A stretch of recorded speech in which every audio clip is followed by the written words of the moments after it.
Est-ce que vous pouvez nous dire un tout petit peu, général ici, Innocent Kabundi, qui vous conduit, euh, il vient d'où? Quel est son passé?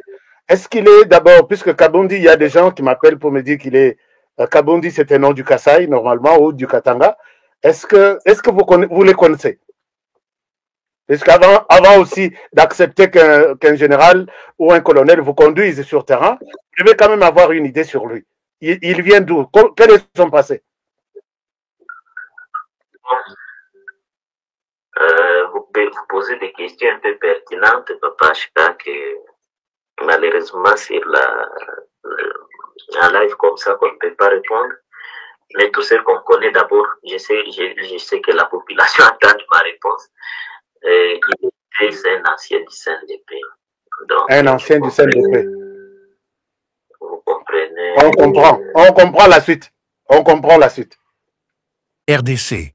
Comment un général traître, Innocent Kabundi, a provoqué la chute de certains territoires à Lubero. Plongez dans les coulisses du chaos à Lubero. Découvrez comment les actions controversées d'un général congolais, Innocent Kabundi, ont changé le cours du conflit, mettant en lumière trahison, manipulation diplomatique et stratégie militaire dans une région déjà fragilisée.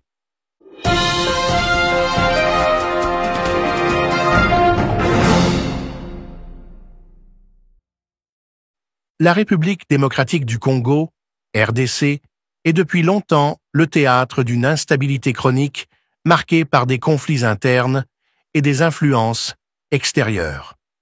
Au centre du dernier bouleversement, dans le territoire de Lubero, se trouve le général Innocent Kabundi, un ancien membre du CNDP, accusé d'avoir facilité la reprise des territoires par les rebelles du M23. Cette trahison présumée met en lumière des failles profondes au sein des FARDC et la complexité des relations géopolitiques dans la région des Grands Lacs. Depuis des décennies, le Nord Kivu est une région tourmentée où se mêlent ressources naturelles, ambitions politiques et conflits armés. Les récents événements à Lubero illustrent cette tension. Les FARDC, après avoir récupéré plusieurs villages stratégiques, ont vu ces derniers retomber sans combat entre les mains du M23, un mouvement rebelle soutenu par le Rwanda. Ce revirement soulève de nombreuses questions, notamment sur le rôle qu'a joué Kabundi dans ces pertes. Kabundi est accusé d'avoir pris des décisions qui ont affaibli les positions des FARDC dans le sud de Lubero. Les ordres de retrait qu'il a donnés à des moments critiques ont permis aux rebelles du M23 de s'installer rapidement dans les villages conquis. Pour beaucoup, ces actes ne sont pas de simples erreurs stratégiques, mais des actions délibérées favorisant les intérêts du M23 et indirectement ceux du Rwanda. Ce comportement soulève également la question de l'intégration des anciens membres du CNDP dans les FARDC. Cette politique, mise en place après les accords de 2009, visait à réconcilier les factions armées, mais elle a créé un terrain fertile pour les infiltrations et les actes de sabotage de l'intérieur. Les témoignages des soldats ayant combattu à Lubero mettent en évidence un sentiment de trahison. Nous tenions fermement nos positions quand on nous a ordonné de nous retirer, confie un soldat. Quelques minutes plus tard, le M23 était en place, sans qu'un coup de feu soit tiré. Ces récits révèlent un manque de transparence et de communication au sein du commandement militaire, aggravant la méfiance entre les troupes et leurs supérieurs.